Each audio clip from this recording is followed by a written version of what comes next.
नमस्कार मित्रांनो. फाशी मित्र फाशी अशीच आपण ऐकताच अंगावर काटू पडतो. तर फाशी किती प्रकारची असते? फाशीचे प्रकार असतात. होय, एक गुन्हेगाराला कोर्टाने दिलेली फाशीची सजा. दुसरी आत्महत्या, फाशी घेऊन गळफास घेऊन आत्महत्या करतात. आणि तिसरी असते खून. होय, फाशी, आत्महत्या, खून करून फाशी त्या माणसाला फाशीला लटकवतात आणि आत्महत्या असं दाखवतात व त्याला फाशी दिली जाते, त्यालाच खून म्हणतात. अशी जी एक प्रकारची गोष्ट मी ऐकली होती. चला तर मग या 3 प्रकारच्या फाशींपैकी ती कोणत्या प्रकारची फाशी होती बघूया. मित्र हो, गावाबाहेर एक बंगला होता. त्या बंगल्यात एका माणसाने फाशी घेतली होती बाथरूममध्ये. लोक म्हणतात की फाशी घेऊन त्याने आत्महत्या केली. आत्महत्येचे कारणच समजले नाही. तो त्या घरात भाड्याने राहत होता. विकास त्याचे नाव. तो एका सरकारी ऑफिसात नोकरीस होता. घरी एकटाच होता. पत्नी व मुले बाहेरगावी गेली होती. तो साधारणतः 40-42 वर्षाचा तरुण होता. लहान लहान मुलं, पत्नी व मुले बाहेरगावाला गेली आणि त्याने बाथरूममध्ये आत्महत्या करून घेतली फाशी घेऊन. पोलीस आले, पंचनामा आला. फाशीचे कारणच समजलं नाही. मग त्याची जी पत्नी होती त्यांनी लगेच ते घर सोडलं आणि ती माहेरी निघून गेली. तिला मोठं आश्चर्य वाटायचं की आपलं काही भानगड नाही, काही नाही, बाहेर काही त्यांच्यावरती संकट आलं असेल, त्यांनी मला सांगायला हवं होतं, त्यांनी आत्महत्या काय केली. कोणालाच काहीच समजलं नाही, पोलिसांनाच समजलं नाही. असेच काही दिवस निघून गेले. ते घर कोणी भाड्याने घेत नव्हतं. आणि त्या गावात बँकेत एक कर्मचारी आला. त्याचं नाव प्रकाशराव. ते स्टेट बँकेत नोकरीला होते. त्यांना एक बाहेरगावावरून तो बदलीहून आला, फार लांबच्या गावावरून आला. तर त्याला एकच कल्पना नव्हती. त्यांनी स्वतःच तपास करायला सुरुवात केली. कुठं घर खाली एका गावाबाहेर मला पाहिजे शांत. आणि कोणीतरी त्यांना नेमका त्या बंगल्याचा पत्ता दिला. बस गेले त्या बंगल्यावरती. बंगल्यावर कोणी राहत नव्हतं, पण तिथं गेटवरती एक पाटी लिहिलेली होती व त्यावर असं लिहिलेलं होतं की बंगला भाड्याने देणे आहे, संपर्क या नंबरावरती फोन करा. त्यांनी फोन केला. आता त्या बंगल्याची मालक होती, ती मुंबईला राहत होती. त्यांना वाटलं अरे वा, बरंच झालं. बरेच दिवसापासून कोणी येत नव्हती. त्या माणसाने फाशी घेतली त्या दिवसापासून, म्हणजे फाशी घेऊन आत्महत्या केली त्या दिवसापासून त्या बंगल्याला कोणी भाडेकरी मिळत नव्हता. त्याला आनंद झाला. त्यानं तुम्ही कुठं काम करता, काय करता, सर्व विचारलं. त्यांनी पाहिलं स्टेट बँकेत.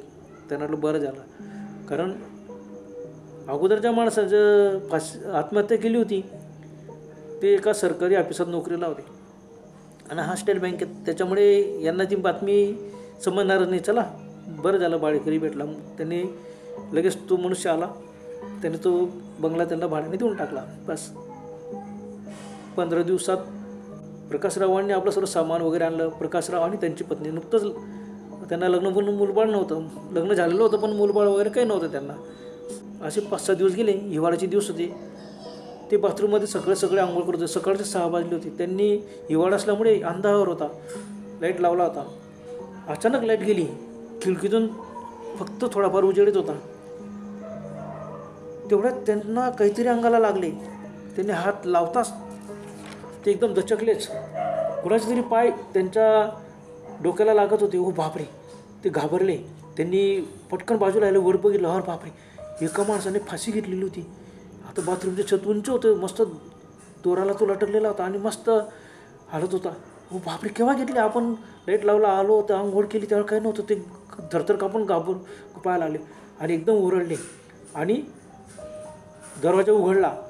पण त्यांच्या पाय सटवले. ते धाडदिशी पडताच एकदम किंचाळले आणि बेशुद्ध झाले. त्यांची पत्नी धावत पडत आली. अरे काय, हे काय झालं? बघता तर ते बेशुद्ध पडले. तिने त्यांना तसं उचललं, कसं तरी पुढे ओढत आणलं. त्यांच्या तोंडात पाणी मारलं. ते शुद्धीवर आले आणि ते लगेच ओरडले, हा का गं, तिथं आपल्या बाथरूममध्ये एकाने आत्महत्या केली, बघा तो लटकतोय. अरे तिचं नाव सीमा होतं. आता बाथरूममध्ये गेली, तेवढ्यात लाईट आली. बघितलं तर काहीच नाही. त्यानं हो, लाईटवर आलेली काहीच नाही तिथं, तर कोणीच नाही. तुम्हाला भात झालं असेल. तो नाही, एवढ्यामध्ये लाईन गेली होती ना. त्यानं हो. मग लाईट गेली त्याच वेळेला एक माणूस मला दिसला. बापरे, भयानक होता तो. बस झालं. आणि मग तसंच ते आलेत, इतके घाबरले होते.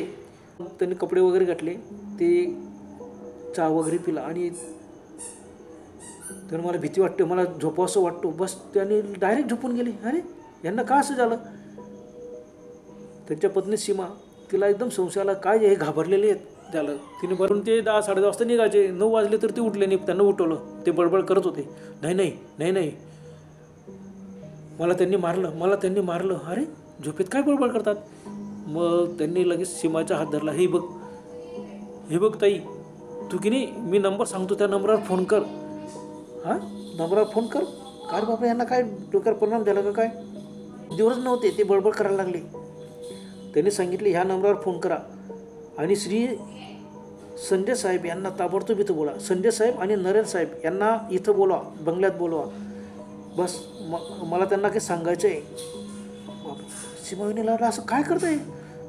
त्यांनी लगेच नंबर सांगायला सुरुवात केली.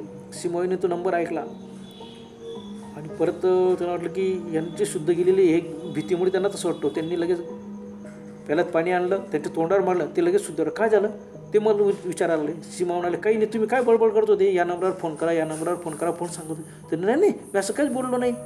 झालं, ते उठले. त्यांनी मग त्यांना चहा पाणी केलं, तयारी झाली, ते बँकेत निघून गेले.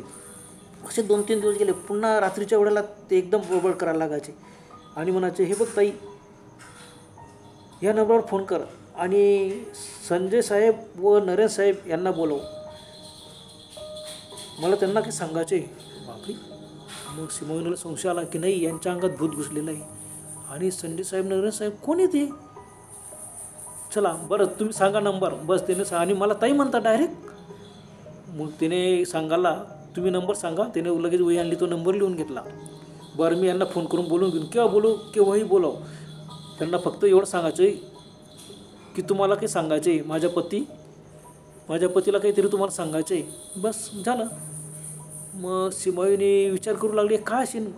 थोड्या वेळानंतर ते परत शुद्धीवर यायचे. मस्त शुद्ध राहिले, उठले. काय झालं याला विचारलं, एवढा रात्री तुला इटलं का बसलेली आहे? त्यानं काही नाही. सीमावहिनी खूप हुशार होती, तिने काय केलं, मग त्यांना सांगितलंच नाही. अजून 2-3 दिवस गेले. परत रात्रीच्या वेळेला असंच. तर सीमाताई, तुम्ही फोन केला नाही, ताबडतोब बोलवा. हिला आश्चर्य वाटायचं की यांच्या अंगात काहीतरी भूत घुसलेलं आहे नक्कीच बाथरूममध्ये. परंतु थोड्या वेळानंतर शुद्धीवर येऊन जातात आणि चांगले चालतात, सरळ चांगले होऊन जातात, नोकरीवर जात आहेत. असे 8-15 दिवस गेले.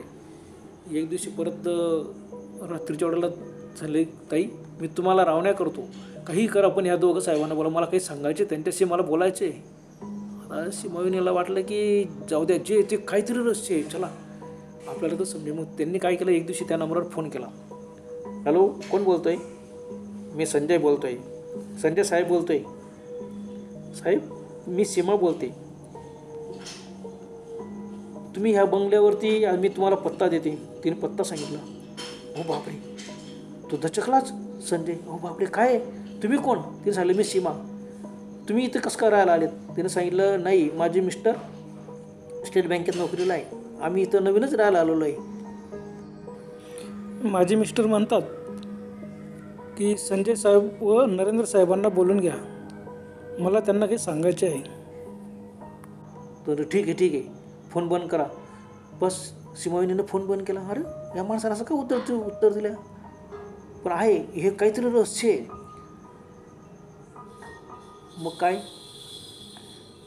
संजयने लगेच नरेंद्रला फोन करून सांगितलं की बाबा, अरे त्या घरात कोणतरी आलेलं आहे आणि त्या बाईने मला फोन केला काहीतरी, आणि ती बोलवते, काय भानगड आहे, तिला कसे माहीत झाले ते ती गेल्यावरच सांगणार असे म्हणते.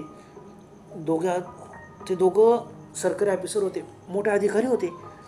ते घाबरले. त्यांनी असं ठरवलं की चला जायचं, काय जे काय भानगड आहे ते बघूया. ही कोण बाई आलेली आणि तिला हे सर्व रहस्य कसं माहीत, तिचं मिस्टर आपल्याला का सांगणार आहे. मग त्यांनी तपास केला. स्टेट बँकेत ते दोघं आलेले होते. प्रकाशराव स्टेट बँकेत नोकरीला होते आणि ते फार लांबच्या भागातून आले. एवढ्या लांबच्या भागातून आलेला व्यक्ती याला कसं काय माहिती, बरं त्याच्याशी बोलायचे नाही. तर सीमा नावाची त्यांची पत्नी, त्या सीमावहिनीलाच आपण बोलू, काय भानगडे. मग त्यांनी ठरवलं. मग त्यांनी फोन लावला. सीमावहिनीला सांगितलं, मॅडम घाबरू नका, जे काही असेल आम्ही येतो, परंतु आम्ही उद्या येतो, रात्री 9 वाजता येतो. तिथं पोचल्यानंतर बघूया तुमचे मिस्टर का सांगतात. सीमावहिनीला आनंद झाला, चला काहीतरी रहस्य आहे, कारण मिस्टरांना झोपेत बळबळ करता या नंबरवर फोन करायला सांगता. बरं, त्यांनी यायचं कबूल केलं. उद्या आम्ही रात्री बरोबर 9 वाजता येऊ तुमच्या बंगल्यात, तुम्हाला भेटायला येतो. दोघांनी ठरवलं, हे बघा जाऊ. आणि घरात कोणी संपूर्ण तपास केला, फक्त मिस्टर आणि त्या वहिनी. बस आपण रहस्य जाणून घेऊ. त्यांना जर सर्व रहस्य मिळालं असेल तर त्या दोघांचं काम पण आपण तसंच तमाम करून टाकू. बापरे, असं काय भानगड होती. झालं रात्री, दुसऱ्या दिवशी रात्री बरोबर 9 वाजता ते दोघं आलेत. त्यांनी काय केलं, ते कारणे आलेत आणि बंगल्यापासून फार लांब अंतरावर, आता गावाबाहेर बंगला आता फार लांब अंतरावर एका रस्त्याच्या कडेला त्यांनी कार उभी केली व घाबरत घाबरत बंगल्याजवळ पोचले. ते गेटमध्येच थांबले. त्यांनी हाक मारली, मॅडम बाहेर या. हो सीमा मॅडम बाहेर या, आम्ही आलो आहेत. त्यांनी त्यांना बाहेर बोलवले. मॅडम बाहेर आल्यात. रात्रीची 9 वाजलेले, ते बाहेरचा लाईट वगैरे लावला. त्यांनी सांगितलं, अहो मध्ये या ना घरात. त्यांना नाही तुम्हाला का सांगायची, इथून सांगा. आता ते मॅडम गेटपर्यंत आले आणि म्हणाल्या, हे बघा तुम्ही मध्ये या, गेट उघडच आहे, माझे मिस्टर का सांगतात ते बघा. पण ते घरात मध्ये यायला तयारच नव्हते. ती म्हणते, नाही तुमच्या मिस्टरांना बाहेर बोलवा. आता सीमावहिनी विचार पडले, आता मिस्टर आपले झोपलेले आहेत, त्यांना कसं काय बोलवायचं, ते विचारच करत होते. ते म्हणे, नाही तुमच्या मिस्टरांना बाहेर आणा, मग आपण त्यांच्याशी मी चर्चा करतो. आता सीमावहिनी विचारात पडले की ते तर झोपलेले, कसं काय बाहेर बोलायचं. पण जाऊ द्या, ते झोपेत बळबळ करतात आणि यांना मध्ये नेलं, यांना समोर येताच ते परत बळबळ करतील आणि ते सर्व रहस्य आपल्याला माहिती पडेल. ते मॅडम म्हणाले, नाही तुम्ही मध्ये चला, त्यांना काहीतरी सांगायचं आहे. आणि ते झोपेतच बळबळ करतात. आता ते मी उठवलं तर ते शुद्धीवरून जातील, मग ते काय सांगणार तुम्हाला. तुम्ही मध्ये चला, ते झोपेलेले आहे आणि झोपेतच त्यांना आपण विचारू, ते लगेच सांगतील. पण ते दोघं तिथून हल्लेच नाही. आणि काय तेवढ्यात मग वहिनीचे मिस्टर प्रकाशराव बाहेर आलेत. बापरे, सीमावहिनीला वाटलं अरे, पण ते बडबड करत बाहेर आले. सीमावहिनीचे मिस्टर बाहेर आले आणि ते हळूहळू पुढे यायला लागले. वरांड्यातून खाली उतरले, अंगणात आले, फाटकाकडे यायला लागले. आणि सीमावहिनी आश्चर्यचकित झाल्या, कारण मिस्टरांच्या हातात मोठा दोर होता. हो बापरे, यांनी दोर कुठून आणला, कशासाठी आणला. आता त्यांच्या दोर हातात बघताच संजय साहेब व नरेन साहेब एकदम घाबरलेत आणि ते एकदम पडायला लागलेत. पण कशाचं काय, त्यांच्या दोघांच्या हात त्या फाटकाला चिकटले व पायसुद्धा जमिनीला चिकटले. ते ओरडू लागले, वाचवा वाचवा वाचा. सीमावहिनी आश्चर्यचकित झाले, अरे काय झालं, तुला काय झालं. ते उरले, अहो माझ्या फाटकाला चिकटलेले आहेत, सोडवा फाटक उघडा. तितक्यात सीमावहिनीचे मिस्टर पुढे आले आणि ते जरा घोगऱ्या आवाजात बोलत होते, मित्रांनो तुमचे भ्रष्टाचाराचे गुपित मला माहीत झाले. मी तोंड उघडू नको म्हणून माझे घरचे लोक बाहेर गावी गेले असे पाहून तुम्ही माझ्या घरी पार्टी ठेवली व मला खूप दारू पाजून दिली व बाथरूममध्ये मला नेले व मारून टाकले व बाथरूममध्ये दोराला लटकून मला फाशी दिली असं दाखवलं. हरामखोर, मी तुम्हाला आता सोडणार नाही. बापरे, सीमावहिनी एकदम आश्चर्य, बापरे कोण आहे, काय भानगड आहे. हो, सीमावहिनीकडे पाहून त्यांचे मिस्टर घोगऱ्या आवाजात म्हणाले, ताई हे दोघं अतिशय दुष्ट आहेत, आम्ही सरकारी ऑफिसात आहेत, यांनी खूप मोठा भ्रष्टाचार केला, तो मला माहीत झाला, उघड झाला. आता मी हे बाहेर तोंड उघडणार असं यांना माहिती पडताच यांनी मला गोड बोलून माझ्या घरी दारू मस्तपैकी पार्टी ठेवली. आम्ही दारू पित होतो. त्यांना हे जे बी काही भ्रष्टाचार आहे तुला सुद्धा हिस्सा देऊन टाकू, पण तू तोंड बंद ठेव. मी सांगितलं नाही हे बरोबर नाही, मला हिस्सा नको, काय नको, तुमच्याजवळच ठेवा, तुमच्या संपत्ती तुमच्याजवळ ठेवा, मला याच्यातलं काहीच नको. मग त्यांनी दोघांनी विचार केला, अरे हा काही घ्यायला बी तयार नाही, ऐकते नाही, चला याला. डायरेक्ट दोघं उठले आणि डायरेक्ट मला दोराने घडा दाबला, डायरेक्ट मारून टाकलं आणि फरफडत नेलं वरतील बाथरूममध्ये मस्त लटकून दिलं मला. आणि हे दोघं पळून गेले. मी मेलो, तळपत मी मेलो. पण मला सर्व दिसत होतं. एकदम मला शांत वाटलं. सर बघतोय तर माझं शरीर लटकलेलं आहे आणि दोघं पडतं. त्यांनी सर्व सामानाची आवर केली. तिथं काहीच असं ठेवलंच नाही की इथं काही पार्टी वगैरे झाली, कारण त्यांनी फक्त खाण्याप्याला फरसाण वगैरे आणलं होतं आणि दारू आणली होती. ते सर्व उचललं घेऊन गेले आणि दरवाजा फक्त ओढून घेतला आणि निघून गेलेत. आणि मी आत्महत्या केली असं दिसलं. पोलीस आलेत, पोलिसांना काहीच समजलं नाही, कारण त्यांनी आधीच मला गळ्यात दोर टाकून फास दिला होता आणि तोच फास त्यांनी तिथं लटकून दिला होता. आता मी यांना सोडणार नाही. बापरे, सीमावहिनी आता सोडणार नाही म्हणजे समोर दिसतं ते आपले मिस्टर, आणि यांनी जर यांना मारलं तर आपलं मिस्टर जेलमध्ये जाईल, फासावर जाईल. ओ बापरे, सीमावहिनी नाही नाही तुम्ही असं करू नका म्हटलं. पण ते त्यांचे मिस्टर नव्हतेच. ते गोगराचं म्हणत, ताई घाबरू नका, तुमच्या मिस्टरांना काहीच होणार नाही, मी त्याच्या आत्मा त्याच्या शरीरात येऊन बोलतोय. बापरे, आता सीमावहिनीला दरदरून घाम सुटला, हातपाय लटलट कापायला लागले आणि तो पुढे गेला. आता ते दोघांचे हात फाटकाला चिकटले होते. ते मोठमोठ्या ओरडू लागलेत, अरे बाबा मला सोड, आम्हाला सोड, आम्हाला मरू नको, आम्ही गुन्हा कबूल करतो, पोलिसांना बोलव, आम्ही कायदेशीर सर्व शिक्षा बघू. पण तो म्हणाला, अरे कायद्यातून तुम्ही पैशाच्या जोरावर सुटून जाल, मीच आता कायदा हातात घेतो, मला आता का शिक्षा होणार आहे, कायदा हातात घेतल्याबद्दल थांबा, तुम्हाला सोडणार नाही. आणि त्याने त्या दोराचा फास बनवला दोघं साईडला, आणि दोघं फास त्यांच्या गळ्यात टाकला आणि जोराने खेचला. त्या जोरात गेला ते तळपडायला लागले बस. आणि त्याने लात मारता तो दरवाजा उघडला आणि ते फासात अडकले. त्या दोघा हातांनी त्यांनी तो दोर धरला आणि हा एकटा त्यांना ओढत होता. आधी फरफडत रोडावर नेत होता. सीमावहिनी आवाक ऊन बघत होते, बापरे आपल्या मिस्टरांच्या अंगात एवढी ताकद.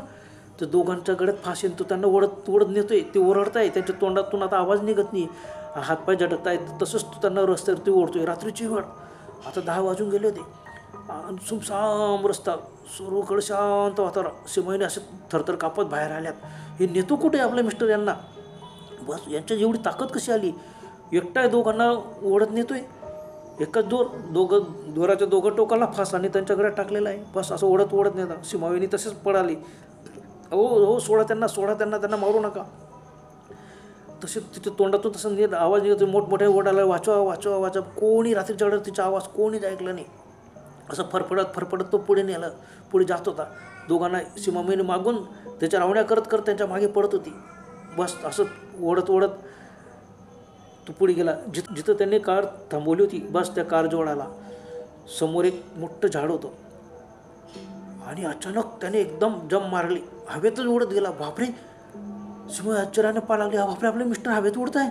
आणि ते दोघांना लटकत वर नेला आणि एक झाडाच्या फांटीत बरोबर ते अटकवलं दोर आणि खाली उडी मारली. वरती अंधाऱ्यात दोघांचे शरीर हातपाय झटकत होते आणि सीमावहिनी डोळे भरून पाहत होती. बापरे, फाशी. झाडाला दोर असा कधी अटकवला होता की कुणाला वाटायचं की यांनी दोर बांधला आणि दोघांनी एका जोडाला फाशी घेऊन खाली उडी मारली आणि ते लटकताय. काय नाही, पण 30 फूट उंच होतं फक्त ते झाड.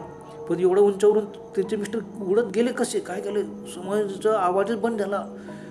त्याचे दात खिळीत बसले. ते नुसते डोळे स्वरून पाहत होते, करणार काय. मिस्टर खाली उतरले. म्हणाला, सीमाताई घाबरू नका, काहीच होणार नाही तुमच्या मिस्टरांना, बस. आणि ते अगदी तंद्रीत चालल्यासारखे हळूहळू बंगल्याकडे निघून गेले. सीमा त्यांना ते सीन बघवलं जात नव्हता. 2 शरीर हवेत लटकतायत. हळूहळू त्यांचे हातपाय एकदम थंड पडलेत.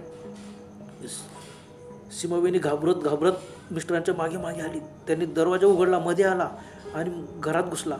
सीमावहिनीने फटकन गेट लावला. मध्ये आल्यात. त्यांच्या अंगाला दरदरून घाम सुटला होता. अंग संपूर्ण थरथर कापत होते. मिस्टर आले, मस्त पलंगावर झोपून गेलेत ढाराढूर. ओ बापरे, रात्रभर सीमावहिनींना झोप आली नाही. अरे बापरे, काय करा, आपल्या मिस्टरांनी त्या दोघांना फाशी दिलेली. रात्रभर तसे जागेच होते. सकाळ झाली. त्यांनी पाहिलं बाहेर लोकांची धावपळ चालू होती. 2 अधिकाऱ्यांनी फाशी घेतली. दोघांनी आत्महत्या केली. बापरे, बाहेर आले, रस्त्यावरून पाहिलं होते, पुढे जायची त्यांची हिंमत नव्हती.